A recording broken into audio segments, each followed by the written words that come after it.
আসসালামু আলাইকুম। এখন আপনারা দেখবেন সংবাদ শিরোনাম। টঙ্গীর মিলগেট এলাকায় তুলার গোডাউনে ভয়াবহ আগুন, প্রায় 2.5 ঘন্টা চেষ্টায় নিয়ন্ত্রণে আনে ফায়ার সার্ভিস। নাটোর 1 আসনে বিএনপির মনোনয়ন নিয়ে সাবেক ক্রীড়া প্রতিমন্ত্রী পটলের ছেলে মেয়ের মাঝে বিরোধ, পাল্টাপাল্টি অভিযোগ সমর্থকদের। পটল ভাইয়ের পরের জেনারেশন রাজন চাচা ধানের শীষের কান্ডারি লালপুর বাগাতিপাড়া, এই স্বপ্নটাই আমরা ধারণ করে আসছি। দল মনোনীত প্রার্থী, দল যাকে ধানের শীষের প্রতীক দিচ্ছে তার দিকে হয়ে আমরা ইনশাল্লাহ কাজ করব। খেয়াঘাটের অতিরিক্ত ভাড়া আদায়ের জেরে নরসিংদীতে মাইকে ঘোষণা দিয়ে সংঘর্ষে জড়ালো বিবাদমান দুপক্ষ, টেটাবিদ্ধ হয়ে 15 জন আহত। খুলনায় বর্জ্য থেকে জ্বালানি ও সার তৈরি প্রকল্পে অনিয়ম দুর্নীতি, প্ল্যান্ট স্থাপনের 2 বছরেও শুরু হয়নি উৎপাদন, চুরি হয়ে যাচ্ছে যন্ত্রাংশ।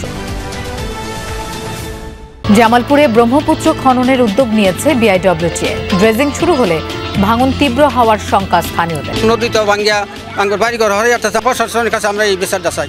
অবৈধ মাটি কাটাতে যাই 2 কাটা সম্পদ আছে ভাঙিয়ে নিতেছে গা, বাড়িঘর ভাঙিয়ে নিতেছে গা। আসসালামু আলাইকুম। এখন দেখবেন সংবাদ বিস্তারিত। গাজীপুরের টঙ্গীতে তুলার গোডাউনে ভয়াবহ আগুনের ঘটনা ঘটেছে। গুদামে আগুন দেখে প্রথমে নেভানোর চেষ্টা করেন স্থানীয়রা, পরে ফায়ার সার্ভিসের 8টি ইউনিট প্রায় 2.5 ঘন্টার চেষ্টায় আগুন নিয়ন্ত্রণে আনে। কাছাকাছি পানির ব্যবস্থা না থাকায় ভোগান্তিতে পড়তে হয় তাদের। এ ঘটনায় কোনো হতাহতের ঘটনা ঘটেনি। ঘন ধোঁয়ায় আচ্ছন্ন টঙ্গীর মিলগেট এলাকা। টিনশেড তুলার গুদামে হঠাৎ আগুনে আতঙ্ক ছড়িয়ে পড়ে চারদিকে। ভীতি ছড়ায় পাশের ভবনে থাকা গার্মেন্টস কর্মীদের মাঝেও, পরে নিরাপদে সরিয়ে নেওয়া হয় তাদের। মিলগেট কোঅপারেটিভ সোসাইটি মার্কেটে ঘটে অগ্নিকাণ্ডের ঘটনা। স্থানীয়রা জানায়, গুদামে আগুন দেখে প্রথমে নেভানোর চেষ্টা করেন তারা, পরে টঙ্গী সহ আশপাশের ফায়ার সার্ভিসের 8টি ইউনিট ঘটনাস্থলে পৌঁছে আগুন নিয়ন্ত্রণে কাজ শুরু করে। কাছাকাছি পানির ব্যবস্থা না থাকায় ভোগান্তিতে পড়তে হয় তাদের। খবর পেয়ে সিটি কর্পোরেশনের কয়েকটি পানির গাড়ি ফায়ার সার্ভিসকে সহায়তা করে। প্রায় 2.5 ঘন্টার চেষ্টায় নিয়ন্ত্রণে আসে আগুন। রাস্তার 2 পাশে ট্রাকগুলোর কারণে ফায়ার সার্ভিস জামে পড়ে যায়, এই কারণে আপনার মূলত দেরি হয়। কর্তৃপক্ষের প্রতি আহ্বান জানাবো, ভবিষ্যতে যাতে এই ধরনের ঘটনা না ঘটে ফায়ার সার্ভিস আসা যাওয়া যে সুবিধাগুলি করে দেওয়ার জন্য। ফায়ার সার্ভিস যখন জানিয়েছে যে সিটি কর্পোরেশনকে এখানে পানির সংকট, তৎক্ষণাৎই আমরা আমাদের 3টা ফায়ার সার্ভিসকে সাপোর্ট দেওয়ার জন্য ওয়াটার বোজার নিয়ে এবং 50 জন শ্রমিক নিয়ে আমরা ফায়ার সার্ভিসকে সহযোগিতা করতেছি। নাটোর 1 আসনে বিএনপির মনোনয়ন ঘোষণার পর থেকেই এলাকা জুড়ে উত্তেজনা। প্রার্থী হিসেবে ফারজানা শারমিন পুতুলের নাম ঘোষণা করায় এলাকায় বিক্ষোভ সহ নানা কর্মসূচি পালন করছেন তারই ভাই ডাক্তার ইয়াসির আরশাদ রাজনের সমর্থকরা। পুতুল ও রাজন দুজনই প্রয়াত ক্রীড়া প্রতিমন্ত্রী ফজলুর রহমান পটলের উত্তরসূরি। দ্রুত মতবিরোধ কাটিয়ে ভাই বোনের সম্প্রীতি হোক, এমনটাই চান এলাকাবাসী। 5 আগস্ট ফ্যাসিস্ট আওয়ামী লীগ সরকারের পতন ও ছাত্র জনতার বিজয়ের বর্ষপূর্তি উপলক্ষে নাটোরের লালপুরে বিজয় র্যালির দৃশ্য এটি। আপন ভাই বোন রাজন পুতুলের উপস্থিতিতে তাদের সমর্থকরা একসাথে কর্মসূচি পালন করায় স্থানীয় রাজনীতিতে তৈরি হয় এক ভিন্ন আমেজ। তবে সেই চিত্র পাল্টে যেতে সময় লাগেনি। 3 নভেম্বর নাটোর 1 আসনে বিএনপি প্রার্থী হিসেবে ফারজানা শারমিন পুতুলের নাম ঘোষণার পর থেকেই এলাকায় শুরু হয় উত্তেজনা। পুতুলের মনোনয়ন বাতিলের দাবি নিয়ে মহাসড়কে আগুন বিক্ষোভ সমাবেশ করছে তারই ভাই ডাক্তার ইয়াসির আরশাদ রাজনের সমর্থকরা।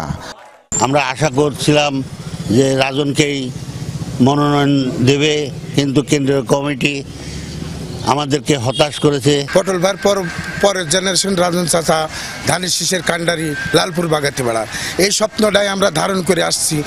তবে পুতুলের সমর্থকদের দাবি, নাটোর 1 আসনে যোগ্য প্রার্থীকেই মনোনয়ন দিয়েছে বিএনপি। দ্রুত মতবিরোধ কাটিয়ে এই আসনে বিপুল ভোটে পুতুল জয়লাভ করবে বলে আশা তাদের। বিএনপির ভারপ্রাপ্ত চেয়ারম্যান জনাব তারেক রহমান পুতুলকে যোগ্য মনে করে মনোনয়ন দিয়েছেন। আমরা আশা রাখছি দলের সিদ্ধান্ত মেনে, তারেক রহমানের সিদ্ধান্ত মেনে সবাই সাময়িক সময়ের মধ্যে ঐক্যবদ্ধভাবে ধানের শীষের জন্য কাজ করবেন। নরসিংদীতে খেয়াঘাটে অতিরিক্ত ভাড়া আদায়ের জেরে এবার মাইকে ঘোষণা দিয়ে সংঘর্ষে জড়ালো বিবাদমান দুপক্ষ। এতে টেটাবিদ্ধ সহ 15 জন আহত হয়েছেন।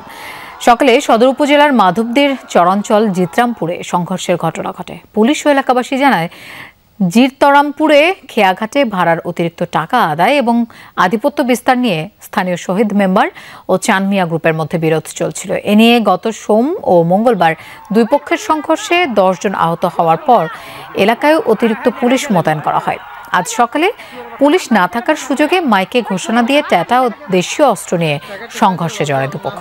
আহত হয় দুপক্ষের 15 জন। খবর পেয়ে পুলিশ ঘটনাস্থলে গিয়ে পরিস্থিতি নিয়ন্ত্রণে নেয়। আহতদের বিভিন্ন হাসপাতালে পাঠানো হয়েছে। কথা ছিল খুলনা নগরীর বর্জ্যে উৎপাদন হবে তরল জ্বালানি ও কম্পোস্ট সার। সেই জ্বালানিতে চলবে পরিবহন আর সারে উৎপাদিত হবে ফসল। জলবায়ু কল্যাণ ট্রাস্ট থেকে প্রায় 4.5 কোটি টাকা ব্যয়ে হয়েছে রিসাইকেল প্ল্যান্ট। কাজ সম্পন্নের 2 বছর পরেও প্ল্যান্ট চালু না হওয়ায় নষ্ট হচ্ছে যন্ত্রপাতি। অরক্ষিত অবস্থায় থাকার কারণে চুরি হচ্ছে মেশিনের যন্ত্রাংশ। পরিবেশ অধিদপ্তরের এই প্রকল্পে অনিয়ম দুর্নীতির অভিযোগ খুলনা সিটি কর্পোরেশনের। দুর্নীতির অভিযোগ তদন্ত শেষে ব্যবস্থা নেওয়ার দাবি স্থানীয়দের। এমন দুর্দান্ত কনসেপ্ট নিয়ে খুলনায় আসে পরিবেশ অধিদপ্তরের বর্জ্য রিসাইক্লিং প্রজেক্ট। বর্জ্য থেকে সার ও জ্বালানি তেল উৎপাদনের কথা থাকলেও 2 বছর অবহেলায় পড়ে থাকায় এই প্রকল্পের বেশিরভাগ মেশিনই পরিণত হচ্ছে ইলেকট্রিক বর্জ্যে। খুলনা সিটি কর্পোরেশন কেসিসির বর্জ্য জমা হওয়ার কথা শহর থেকে প্রায় 8 কিলোমিটার দূরে বটিয়াঘাটার মাথাভাঙ্গা নামক স্থানে। সেসব বর্জ্য ব্যবস্থাপনার জন্য শুরু হয় 3R পাইলট প্রকল্প। 4.5 কোটি টাকার এই প্রকল্পের আওতায় প্লাস্টিক বর্জ্যকে প্রক্রিয়াজাত করে জ্বালানি তেল ও কম্পোস্ট সার উৎপাদিত হওয়ার কথা। আমি এই জায়গায় 1 বছর থেকে আসি, এখন আমি কোনো কিছু দেখি নাই, কোনো কিছু হইতে যেরকম দেখতেছি সেরকমই। আমার মনে হয় শহরের থেকে কোনো ময়লা এই পর্যন্ত আসে না, ওটা ওইখান থেকেই অন্য কোনো জায়গায় নদীতে ফেলে দেয়। প্রকল্প এলাকায় দেখা গেলে মিলবে পরিত্যক্ত কোনো জঙ্গল, ঝোপঝাড়ে আবৃত গোটা এলাকা, ছড়ানো ছিটানো ময়লা আবর্জনা। যন্ত্রপাতিগুলো আদৌ চলবে কিনা জানা নেই কারো। চুরি হয়েছে দামি মালামাল।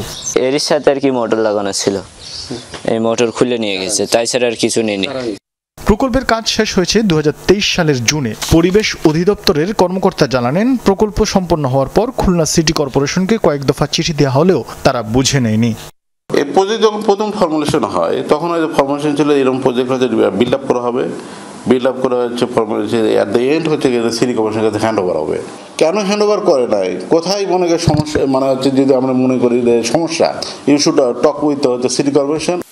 অবশ্য সিটি কর্পোরেশনের দাবি, প্রকল্পে নানা অসঙ্গতির জন্য তারা এই।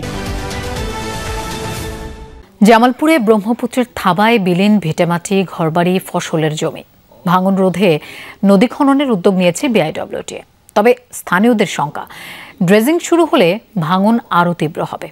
যাচাই বাছাই শেষে সিদ্ধান্ত বাস্তবায়নের কথা জানিয়েছে উপজেলা প্রশাসন। সদর উপজেলার ব্রহ্মপুত্র নদ তীরবর্তী এলাকার বাসিন্দা নীলুফার বেগম।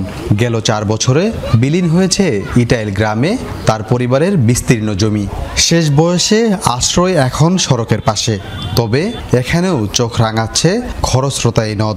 আমরা জীবত নয় যে থাকবো, আঙ্গরে এই জায়গা নাই, আঙ্গরে জমা জমি নাই, একটু বাড়ি ভিড়া তাও নদী ভাঙ্গে নিচে গা, আমরা রোডের নগে বাড়ি তুলিয়া থাকতাছি। একই অবস্থা গ্রামের 5 শতাধিক মানুষের। এরই মধ্যে নদের উত্তর তীরে 40 বিঘার বেশি ফসলি জমি বিলীন হয়েছে, ঘরবাড়ি হারিয়েছে অর্ধশত পরিবার। দক্ষিণেও হুমকিতে নুরুন্দি পিয়ারপুর আঞ্চলিক